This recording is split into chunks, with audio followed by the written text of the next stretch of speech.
Technology is changing science fiction concepts into a reality.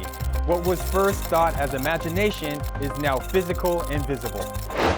Fantastic inventions are in the midst. From robotics to machine learning to artificial intelligence, advancements abound everywhere. Accelerating technology means you have to keep up. What was a game changer last year is obsolete. The clock is ticking. Brace yourselves. For we have seen The future.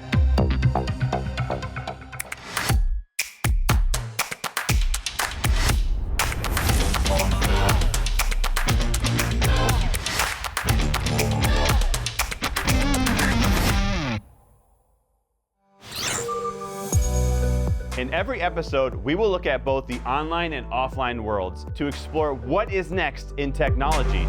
We're not just giving you a peek, we're giving you a front row seat. If it's game-changing, innovative, it's here on The Future.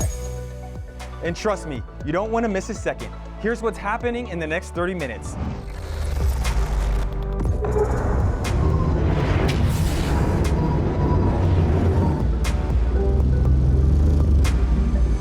There's a lot of really cool games out there now, and there's a lot of good developers. The way that this is revolutionizing gaming and beyond, this whole silly concept of Web 2, Web 3, is it's real game ownership. So if you're operating a node, you get to put your own monsters in that. So you have that part of the game. And if you're a player, you get to go play in somebody else's node that they've specifically made tough just for you. Celeros, what we're building is essentially the Fortnite of motorsport. Flying race car series that you're going to be seeing building over the next, an experience that you're going to start to see through the 2024 season, which is going to blow your mind. Star Atlas has a really ambitious vision behind all of it. Let me just start with our flagship product line, and that is a AAA grand strategy space exploration MMO. We're building that in Unreal Engine 5, and it includes gameplay mechanics such as flying around space, conquering territory, controlling territories diplomatically, engaging in PvP, and all of the things that we've come to expect from a mainstream AAA game. I think it's really exciting, obviously, where it's the future of sports and the future of entertainment. And I like the way it's naturally and digitally native. And I think that there's so much growth to be had, and it's so new to this region that, being here and doing gaming in this part of the world is exciting.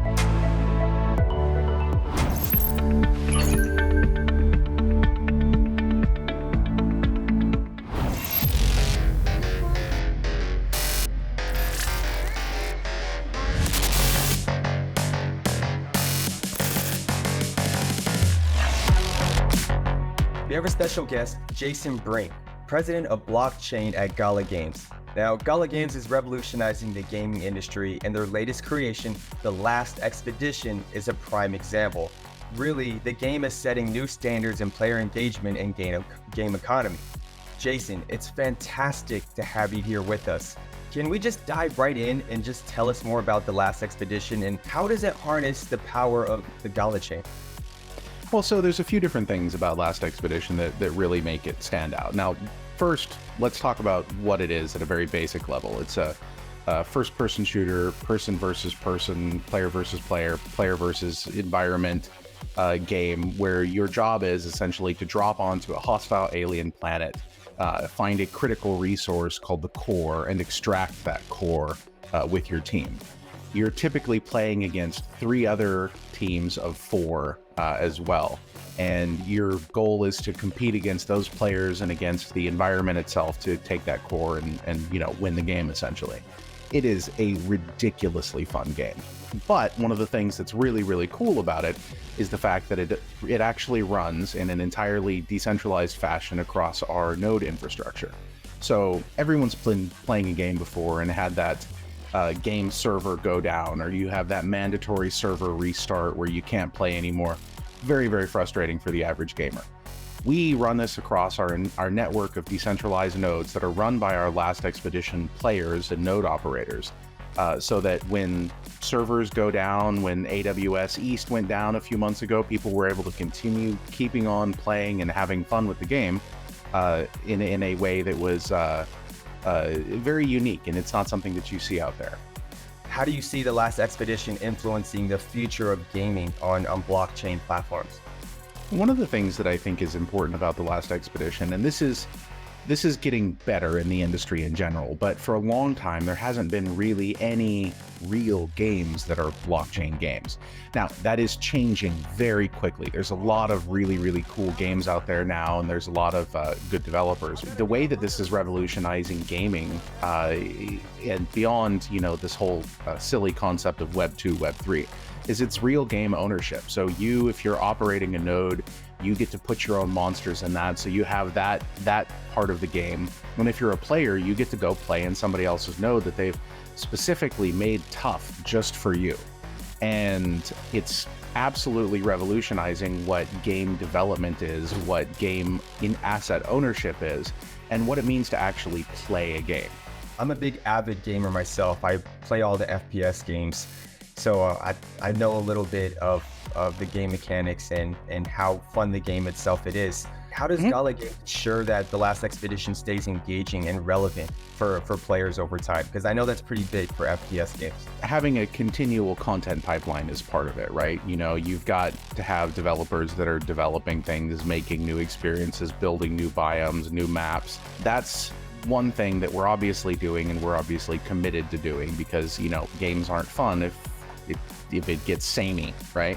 But I think in the long run, what I hope to see happen, and this is something that you can see, very easily with GalaChain itself and with a lot of what we're doing, is this concept of player engagement and allowing people to access the modding communities and things like that, allowing people to build content for games themselves. That's something that I would love to see in this space in general. And something that I hope that we're able to take advantage of with Last Expedition. What aspects of the Last Expedition would you say you're most proud of? The sound engineering in the Last Expedition is next level. When you're playing that game and you hear that ancient ravager roaring from a mountaintop nearby, and you're there with your team and everyone's looking around trying to find where the monster's going to come from. And these ravagers, they come out of nowhere and they will literally eat one of your team members and then run away. And so you have to chase after them. But the sound engineering is so good that you get a very palpable sense of fear. And it's incredibly engaging and fun. I am so elated that I got to talk to you and you got the viewers to understand more about the game. Thank you so much for sharing your time and energy with us. We appreciate everything that you've been doing for the blockchain space. And of course, we can't wait to see and hear more about the Last Expedition. Well, thank you very much for having me on.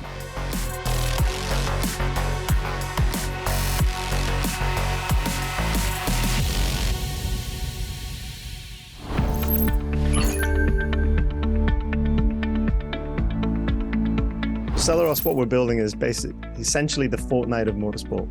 Flying race car series that you're going to be seeing building over the next, an experience that you're going to start to see through the 2024 season, which is going to blow your mind.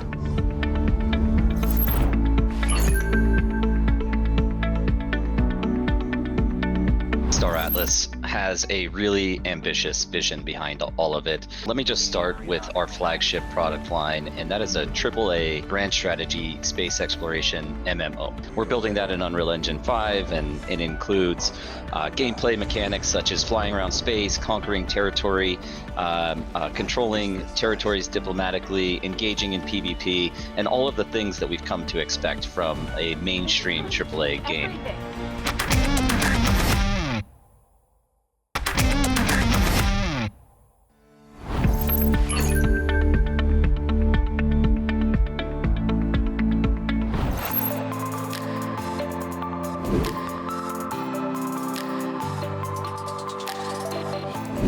We are very excited because we have a special guest, Len Finley, who's the CEO of Saltwater Games. They have an incredible game that just came out called Celeros.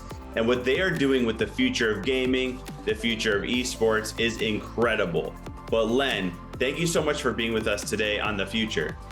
Hey, great to be here, Dan. Thank you very much for the invite. I'd like to dive into what exactly is Celeros doing to combine real life sports and in-game sports. Celeros, what we're building is essentially the Fortnite of motorsport. So what that basically means is we're going to aggregate multiple IP into a game experience, and then we're going to build it around a motorsport economic system and a racetrack environment. So the first race series we're bringing in is actually based on Airspeeder. That is the real world flying race car series that you're going to be seeing building over the next few years. But they may have an experience that you're going to start to see through the 2024 season, which is going to blow your mind. Yeah, when you first told me about this, I didn't believe it. I didn't even understand it because it was hard to even fathom this is real, and it's incredible. And I can tell you're really at the forefront. I know there's something big that you've talked about on your website, in your videos. It's play to impact.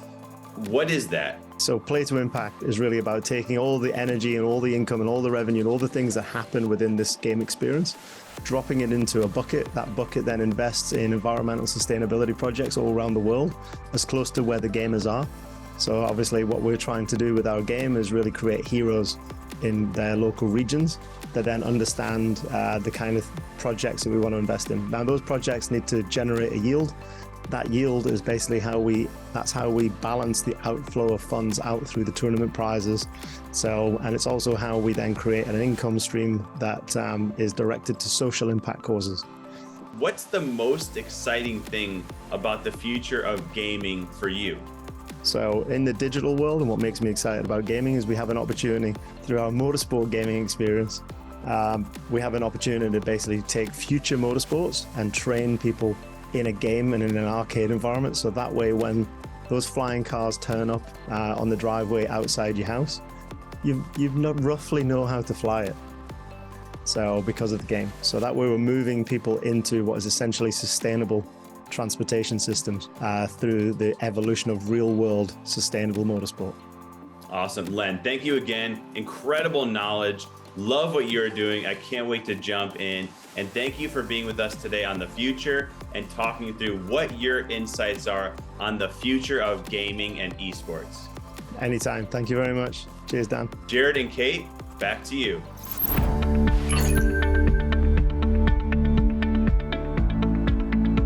That was an insightful conversation with Dan and Len from Saltwater Games. We're now shifting our gears to a revolutionary gaming experience.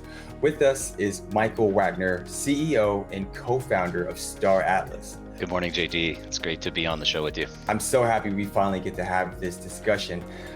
Just for the new viewers out there, can you just give us a rundown of what is Star Atlas? Give us the breakdown. Well, I'm always the first to admit that Star Atlas has a really ambitious vision behind all of it.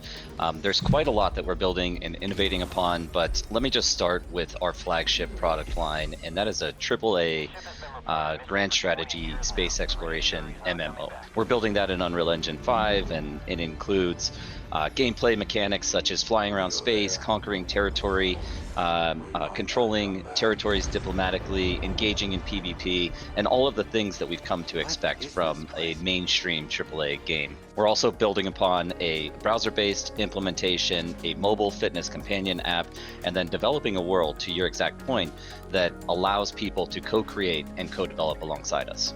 Now, just to get a little bit more down to the dirt with this game, you were talking a little bit about this in-game economy and all these different pieces that are all going to be put together. It's such a unique economic model.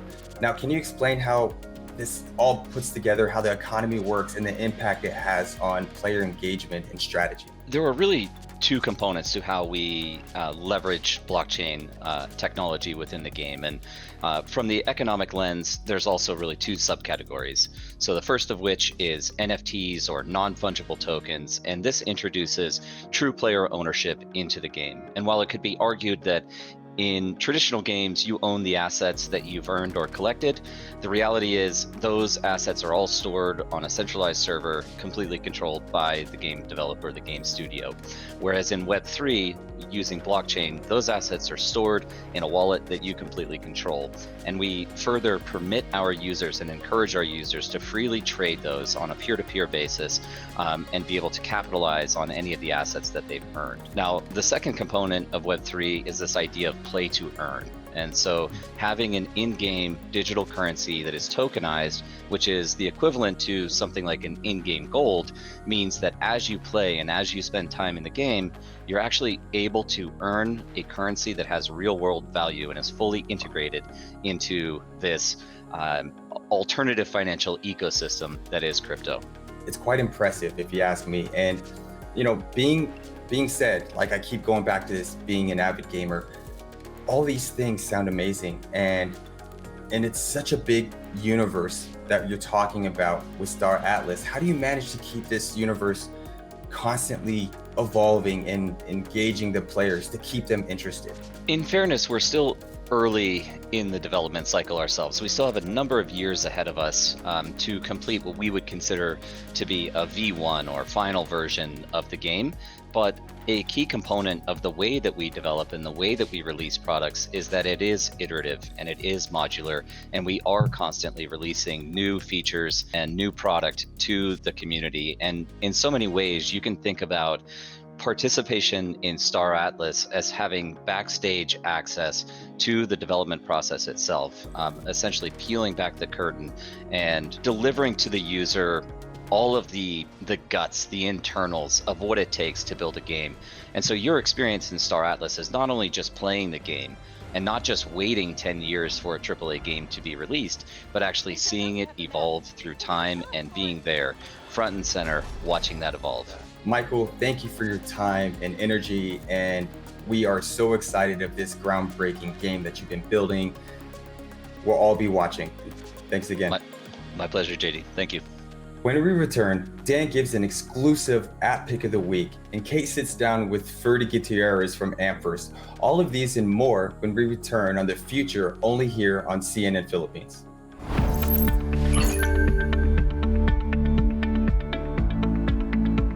What it is running a gaming company? I think it's really exciting, obviously, where it's the future of sports and the future of entertainment. And I like the way it's naturally and digitally native. And I think that there's so much growth to be had, and it's so new to this region that, being here and doing gaming in this part of the world is exciting.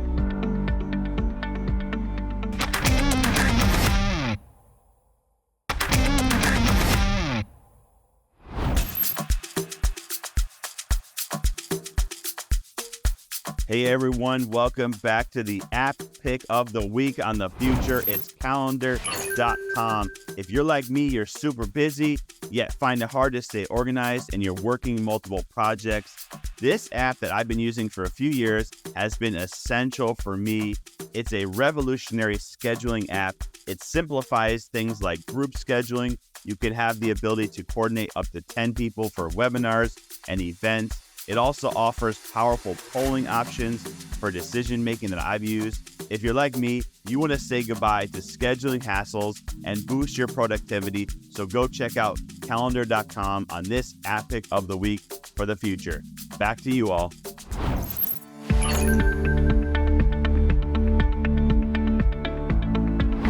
So today we have Ferdy Gutierrez, CEO and founder of Amphers.